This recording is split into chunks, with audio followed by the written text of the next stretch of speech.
The alley was suffocatingly narrow, hidden in the underbelly of the city, where streetlights flickered like dying embers and shadows stretched long against damp brick walls. The air was thick with the metallic scent of blood, mixing with the distant scent of rain on asphalt. A gunshot had shattered the silence moments ago. Now, all that remained was the limp body sprawled across the pavement, blood pooling beneath his lifeless form, soaking into the cracks of the city like ink on old parchment. And she had seen it all. Her pulse thundered in her ears as she pressed herself against the cold, unforgiving wall, barely daring to breathe. Maybe, just maybe, if she stayed still enough, the man standing over the corpse wouldn't notice her. But that hope died the moment he turned. His gaze locked onto hers.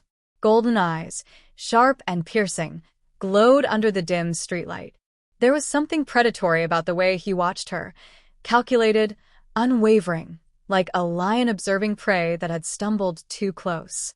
His face was shrouded in shadow, but the faint light caught the sharp angles of his jaw, the cruel slant of his lips, and the unsettling calm in his expression. He wasn't panicked. He wasn't worried. If anything, he looked amused. A muscle in his jaw twitched before he spoke, his voice smooth and dangerously soft. Run. The single word was an invitation. A taunt. Something inside her screamed at her to move, to turn and disappear into the night. But her body refused to obey. She had seen his face. She had seen what he had done. And he knew it. His lips curved into something that wasn't quite a smile. Not running? Interesting. Her throat was dry, her thoughts racing in 1,000 directions. I didn't see anything, she whispered, though the lie felt weak even to her own ears. He let out a quiet chuckle, the sound like silk over steel. You're a terrible liar. He took a step toward her, his black coat shifting with the movement. She took a step back. Please, I swear I won't say anything. Swearing doesn't mean much to me, sweetheart, he murmured. I deal in actions, not words. She wanted to believe he wouldn't hurt her, but the way he moved, the ease, the grace, the absolute certainty in his presence, made it clear he was used to getting what he wanted. And right now, she was what he wanted. I don't even know who you are, she tried again, as if ignorance would save her. He tilted his head slightly, considering her. No, you don't. A pause. Then, voice softer but no less terrifying. But now you will. A cold weight settled in her chest. You don't have to do this, she whispered. Don't I, he mused, his gaze never leaving hers. Tell me then. What do you think I should do? His voice was smooth, almost curious, like he was genuinely interested in her answer. She swallowed hard. You could let me go. A soft hum. I could. Hope sparked in her chest for half a second before he took another step forward, erasing the distance between them. He was close now, too close. She could see the faint stubble along his jaw, the scar near his temple, the way his eyes studied every flicker of emotion that crossed her face. But then you'd go to the police, he murmured. She shook her head quickly. No. I wouldn't. He smiled, slow and knowing. You're lying again. Before she could move, his hand shot out, wrapping around her wrist in a firm but controlled grip. It wasn't painful, just a quiet warning. She stiffened. Please. You're coming with me. Her breath hitched. No. His fingers tightened just slightly, just enough to tell her that struggling would be pointless. That wasn't a request. His tone was gentle, almost soft. That terrified her more than if he had been violent. There was no hesitation in him, no anger, just certainty. She opened her mouth to protest, but before she could, he was already leading her away from the alley, away from the lifeless body, away from the life she had known, and into his world. The city blurred past her in streaks of neon and shadow as he led her through the empty streets. His grip on her wrist was unyielding, not bruising, not painful, but absolute. A silent promise that she wasn't going anywhere. Her heart pounded so loudly she swore he could hear it. She should scream. She should fight. She should do something. But the memory of that gunshot echoed in her mind, paralyzing her. She had seen what he was capable of. What if she made the wrong move? He walked with calm, deliberate strides, unaffected by the chaos twisting inside her. It was like taking a walk on a quiet night for him. Like he hadn't just killed a man in cold blood. "Where are you taking me?" she finally forced out, her voice hoarse. "Somewhere safe." The answer did nothing to ease the knot in her stomach. Safe for who? A slow smirk tugged at the corner of his lips. "For you, of course." "Liar." She struggled, pulling back against his hold. "Please, you don't have to do this." His steps stopped so abruptly that she nearly collided into him. Before she could react, he turned, closing the small distance between them. "Do what?" he asked, his voice maddeningly calm. She swallowed hard, her breath coming faster. "Whatever this is. I'll forget what I saw. I won't say a word." "That's the problem," he interrupted smoothly. "I don't trust words. People say a lot of things when they're scared. Then, when they think they're safe, they change their minds." Her stomach dropped. "I wouldn't." He exhaled, as if amused by her persistence. "You keep lying, sweetheart." The way he said it, low, amused, taunting, sent a chill down her spine. She forced herself to hold his gaze. "If I scream, someone will hear me." His golden eyes flickered with something unreadable. Then, slowly, he leaned in, just enough that she could feel his breath ghost against her skin. "Try it." The challenge was quiet, intimate. Her fingers clenched into fists at her sides, her entire body stiff with fear and frustration. She didn't, because deep down she knew. Even if she screamed, even if someone came running, he would handle it. The same way he had handled the man in the alley. "Smart girl," he murmured, his lips just barely curving into a smile before he straightened and turned away. "Let's go." Her legs felt like lead, but she had no choice except to follow as he led her toward a sleek black car parked at the curb. She hesitated when he opened the passenger door. His gaze met hers, expectant. "Get in." A pause. Then, lower, a whisper of danger beneath the words, "Don't make me repeat myself." Her pulse hammered. This was it. If she got in, there was no telling where he would take her, no guarantee she would ever come back. But if she didn't? His fingers tapped once against the roof of the car, waiting. "Tick-tock, sweetheart." She inhaled sharply, her chest tight. And then, with shaky legs and no other choice, she slid into the car. The door shut behind her with a quiet, final click. The car moved through the city like a ghost, gliding down empty streets, weaving past the neon glow of nightlife that seemed worlds away from the nightmare unfolding around her. She sat stiffly in the passenger seat, hands clenched into fists in her lap, every muscle tense. Every now and then, she stole a glance at him, the man who had just killed someone in cold blood, the man who had taken her. He was calm, one hand on the steering wheel, the other resting casually on the gearshift. As if this was just another night for him. Her mind raced. Where was he taking her? Would she ever come back? She swallowed, summoning the courage to speak. "Where are we going?" His golden eyes flicked to her before returning to the road. "Home. Home." A shiver ran down her spine. "You're home." He smirked. "Where else?" Her pulse pounded. She needed a plan. She needed to get out. She glanced at the door handle. Locked. Of course. As if sensing her thoughts, his voice cut through the silence. "Don't do anything stupid." She snapped her head toward him. "Like what?" His smirk widened. "Like jumping out of a moving car. You wouldn't get far." Her nails dug into her palms. "And what if I did?" His fingers tapped the steering wheel in a slow rhythm. "Then I'd bring you back." The certainty in his tone made her stomach twist. The city lights faded as they drove into the hills, where mansions sat behind iron gates, hidden behind towering trees. The kind of wealth that kept secrets. She bit her lip, heart hammering. "Who are you?" A pause. Then, smoothly, "You'll find out soon enough." She wanted to push, to demand answers, but before she could, the car slowed in front of massive wrought iron gates. Without a word, he pressed a button on the dashboard. The gates creaked open. The driveway was long, lined with tall hedges that shielded the property from prying eyes. And then she saw it. The house, no, the estate, rose before her like something out of a dark fairy tale. Black stone, arched windows, a grand entrance that looked more like the gateway to a prison than a home. Cold. Intimidating. A cage. The car rolled to a stop in front of the entrance. He killed the engine and turned to her. "We're here." She didn't move. His head tilted slightly, amusement flickering in his gaze. "Don't tell me you're too scared to step out." She clenched her jaw, refusing to let him see the fear that threatened to drown her. With a deep breath, she reached for the door handle. Unlocked. She hesitated for a single second. Could she run?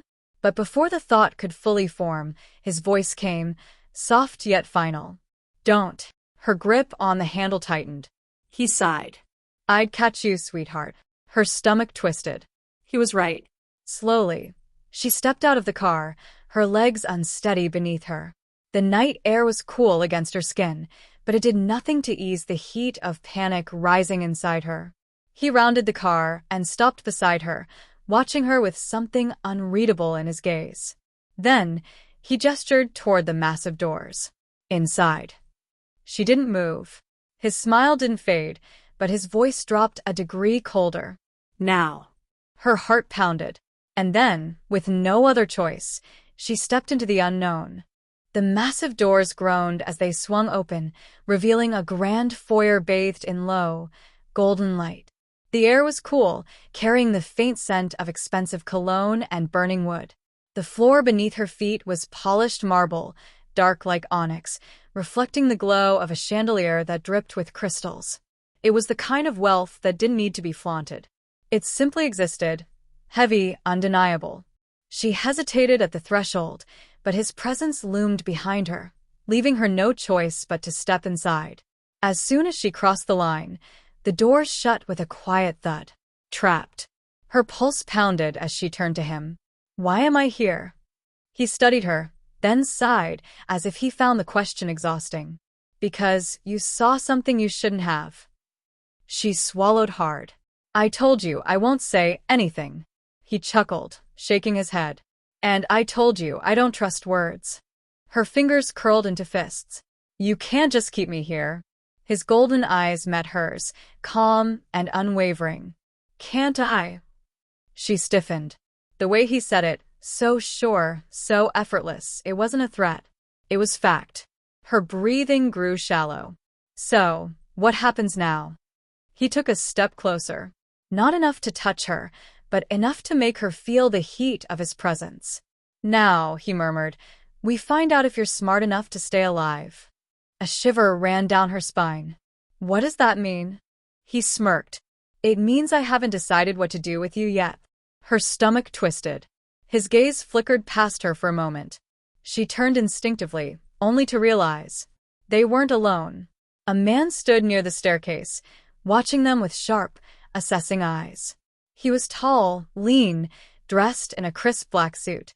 Unlike the man who had taken her, his features were cold, almost indifferent, but there was something in his gaze that sent a chill through her.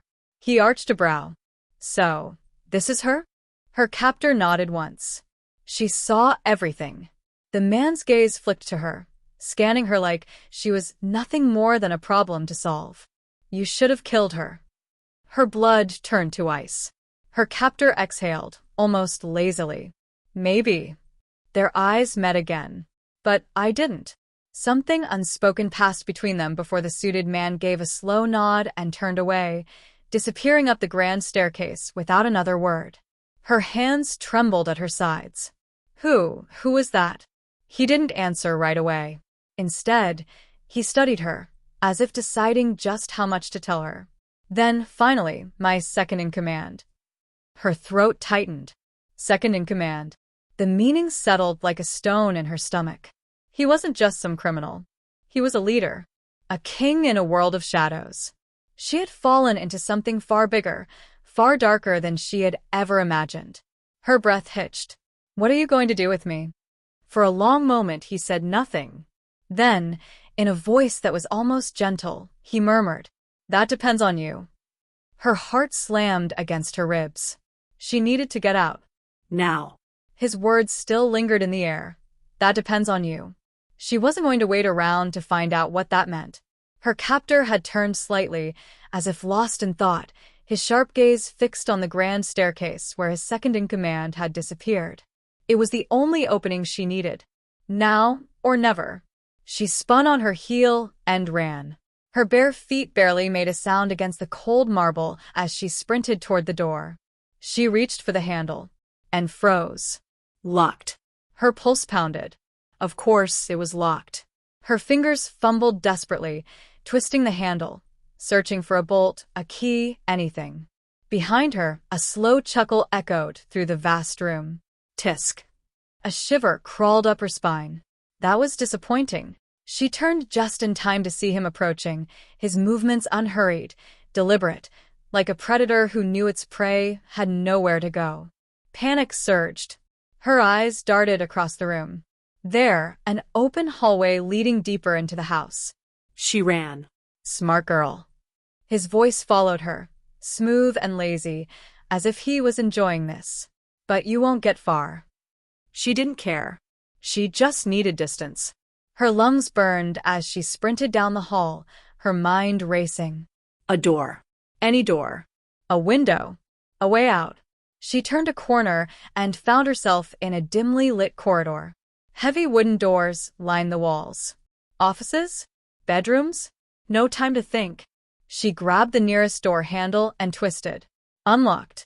Throwing herself inside, she slammed the door shut and locked it, her breath coming in short, frantic gasps. The room was dark, but her eyes adjusted quickly. A study. A massive wooden desk. A wall lined with bookshelves. And a balcony. Her heart leaped. She rushed to the glass doors and nearly sobbed in relief when they opened without resistance. A cool night breeze hit her face as she stepped onto the balcony, gripping the iron railing. It wasn't too high. 2 floors, maybe 3. The hedge-covered ground below looked sort of soft. A twisted ankle was better than staying here. She swung one leg over the railing, then the other, gripping tightly as she prepared to climb down. Then, a hand closed around her wrist. Her scream was cut off as she was yanked back, hard.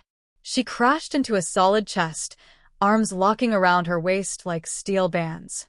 Her captor's breath was warm against her ear, his voice a quiet hum of amusement. And here I thought you were behaving. She struggled, twisting in his grip. Let me go. His fingers flexed against her waist, holding her with ease. You have 2 seconds to stop fighting, or I'll carry you back inside like a misbehaving kitten. She kicked out, her heel connecting with his shin. He sighed. 1. She fought harder, pushing at his chest. His voice dropped, amusement fading. 2. And then, without another word, he lifted her. She gasped as he tossed her over his shoulder, like she weighed nothing. Put me down, she shrieked, pounding her fists against his back. He ignored her, turning and walking back into the study. You really don't learn, do you? Heat surged through her. Anger, frustration, fear. She had been so close. The study door swung open, and he carried her effortlessly through the hall, past the grand foyer, until they reached a different part of the house. A heavy door loomed ahead. He pushed it open and stepped inside. The room was spacious, luxurious even. A massive bed, a fireplace, tall windows with velvet curtains. But she barely had time to take it in before he tossed her onto the bed. She scrambled up immediately, but he was already in front of the door, blocking her exit. His golden eyes gleamed in the dim light. You're done running. Her chest heaved. You can't just keep me here. He arched a brow. I think I just proved that I can. Her nails dug into the silk sheets beneath her. Why are you doing this? He studied her for a long moment, then slowly. He stepped closer. She tensed as he leaned down, one hand bracing against the mattress, his face inches from hers. Because, sweetheart, his voice was quiet, dangerous. I hate loose ends. Her breath caught. And right now you? He traced a slow, deliberate finger down her jaw. Are a very loose end. Her entire body went still. Then, with a satisfied smirk, he straightened and turned toward the door. "Get some rest," he said casually. "You'll need it." The door clicked shut behind him. She launched herself at it, twisting the handle. Locked. Of course. Her hands trembled as she pressed her forehead against the wood. She had failed. For now. But this wasn't over. Not even close. She sat on the edge of the massive bed, her mind racing. She needed to escape. But charging blindly through the house again? That had been a mistake. She had underestimated him. Now, she had to be smarter. She scanned the room. The tall windows were locked, of course, but the hinges looked normal. If she could find something to unscrew them. The fireplace poker near the hearth caught her eye. Heavy. Sharp. Could she use it? Her fingers itched to grab it, but she hesitated. Would she actually be able to fight him off? A knock at the door made her freeze. Before she could react, the lock clicked open. She barely had time to step away before a woman entered, tall, elegant, dressed in a black silk dress that clung to her curves. Her dark red lips curled into a smirk as she eyed her. "You're awake." She crossed the room with slow, deliberate steps, her heels clicking against the polished wood floor. She carried a tray, food, a glass of water. Setting it down on a nearby table, she turned back with a tilted head. "I thought you'd be more shaken." She lifted her chin. "Who are you?" The woman laughed softly. "A friend. Or a handler, depending on how difficult you decide to be." Her stomach twisted. "He sent you?" "Of course." The woman sat on the arm of a chair, crossing one long leg over the other. "He's busy. But he wanted to make sure you were comfortable." She bristled. "Comfortable? I'm locked in a room." The woman raised a brow. "Locked away alive." Silence stretched between them. Then, the woman sighed. "Look, you're in deep. You saw what you shouldn't have, and now you're a problem." She gestured toward the tray. Eat. Think. "And decide, do you want to be an asset or a liability?" Her fingers curled into fists.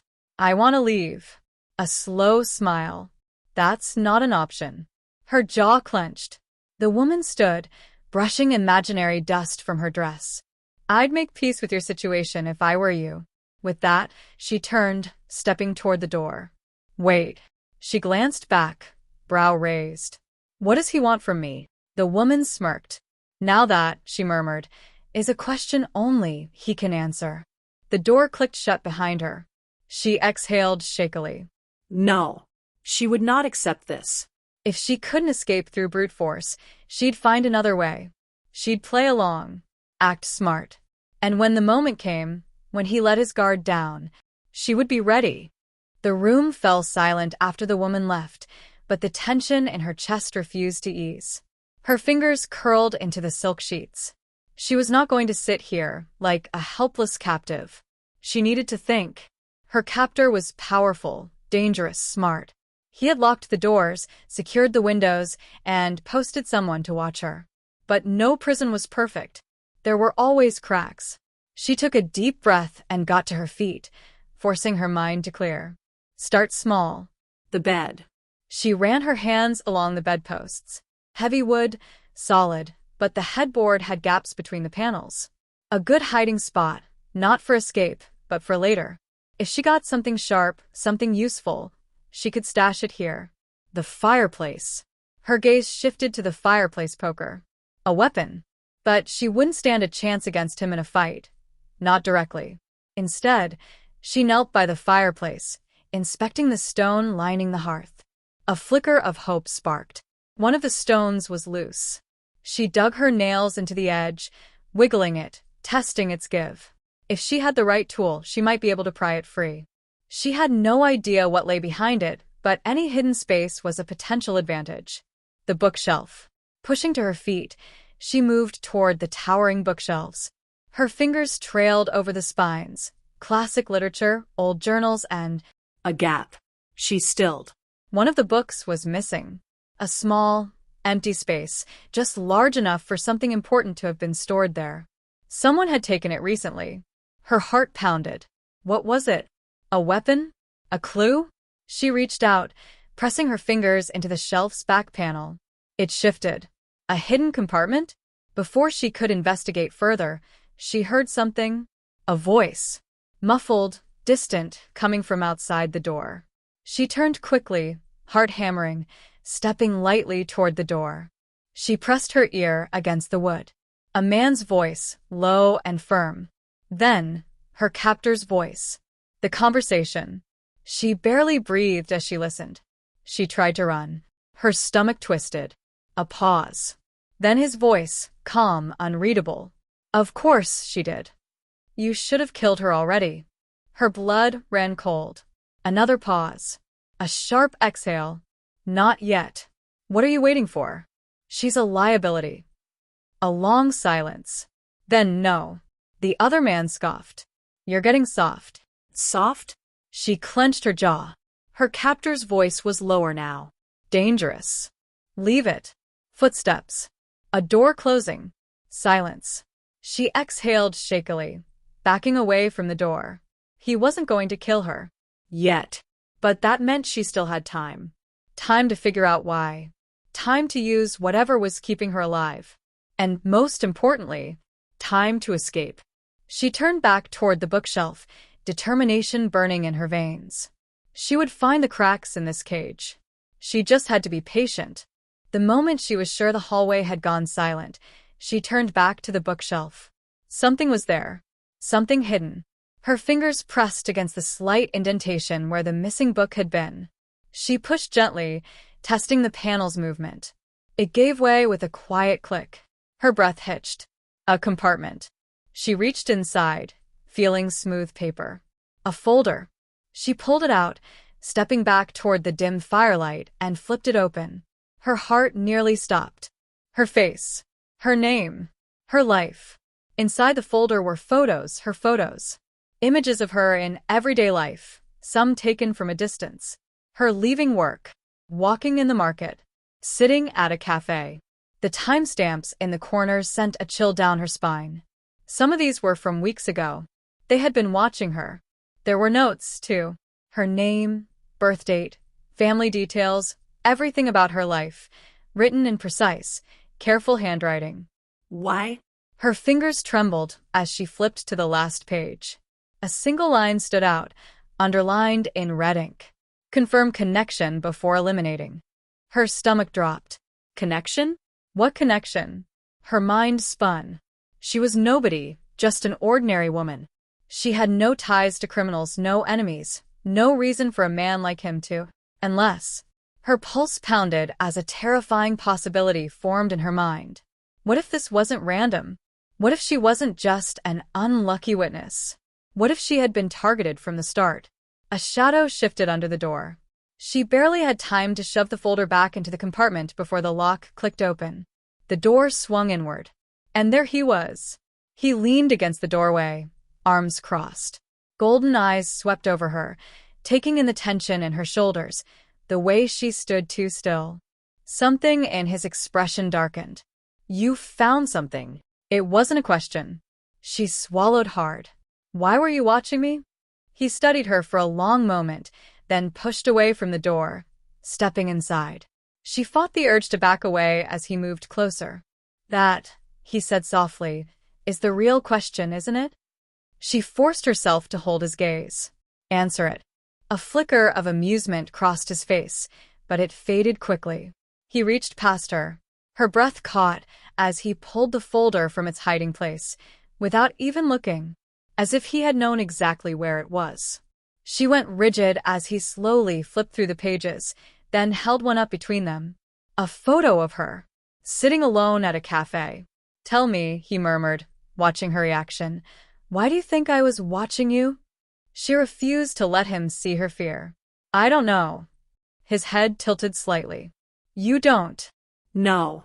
Her voice was firmer now. And I don't think you do either. That made him pause. A slow, calculating smile curled at his lips. Interesting. He closed the folder, his fingers tapping against it lightly. Then I suppose we'll have to find out together. She stiffened. What does that mean? His eyes gleamed with something unreadable. It means little mouse. He reached out, tucking a stray strand of hair behind her ear. She flinched. His smirk widened. "You're staying?" Her stomach twisted. He turned toward the door, folder in hand. "Sweet dreams." And then he was gone. The lock clicked shut behind him. She exhaled shakily, sinking onto the edge of the bed. Her hands curled into fists. She didn't care what game he was playing. She would not be his pawn. She would find the truth. And when she did, she would escape. She didn't sleep that night. Not because of fear. Because of rage. She was done being a pawn in his game. She needed answers. And she needed them now. The final confrontation. Morning came, and with it, the sound of the door unlocking. She didn't wait for him to speak. She stormed toward him, fire burning in her veins. Why was I being watched? He didn't flinch at her outburst. If anything, his lips curved into something dangerously close to amusement. "You already know." Her hands clenched. "Tell me." He sighed as if she was being difficult and stepped inside, shutting the door behind him. "I was ordered to kill you." The words were so casual, so effortless, that it took her a second to process them. Her breath hitched. "Ordered." He nodded, watching her carefully. "You were a loose end. A name on a list." Her stomach twisted. "Whose list?" Something dark flashed in his gaze. "Your father's." The air left her lungs. "My what?" He tossed the folder onto the table. "Look inside. The real truth is in there." With shaking fingers, she flipped through the pages again, past the photos, past the surveillance notes, until she found it. A file. A name. Her father's. A man she barely remembered. A man who had vanished years ago. Dead. Or so she thought. But the paper in front of her said otherwise. And worse. It said he had been part of them. The Mafia. Her heart pounded as she scanned the document, the pieces clicking together. Her father had been one of them. He had betrayed them. And now, years later, they thought she was part of it. Her fingers trembled. "This is a mistake." He watched her closely. "Is it?" Her vision blurred. "I didn't even know him. Why would they come after me?" "Because in our world, blood means everything." Silence filled the room. She stared down at the papers, her pulse roaring in her ears. Her life, her ordinary life, had been a lie. She had been marked for death before she even knew the game existed. She sucked in a sharp breath. "And you? What do you want?" He stepped closer, the space between them shrinking. "I was supposed to kill you." His voice was quiet now. "But I changed my mind." Her throat tightened. "Why?" A ghost of a smirk. "Because you're interesting." Her stomach twisted. "That's not a reason." He tilted his head. "It's the only one you're getting." She hated how calm he was. How easily he toyed with her emotions. How deep his control ran. She should hate him. She did hate him. And yet, a part of her knew the truth. She wasn't safe anywhere else. No matter where she ran, they would find her. And if she was going to survive, she had to make a choice. Her fingers tightened around the papers. She could run, try to escape, but she knew how that would end. Or she could stay, not as his captive, but as something else, something stronger. She met his gaze, her heart pounding. "Teach me." Surprise flickered in his golden eyes. "What?" She stepped closer, fire in her veins. "If I'm already in this world, I want to know how to survive it." A slow, dangerous smile curled at his lips. "Now that," he murmured, "is interesting." And just like that, the game changed. Forever.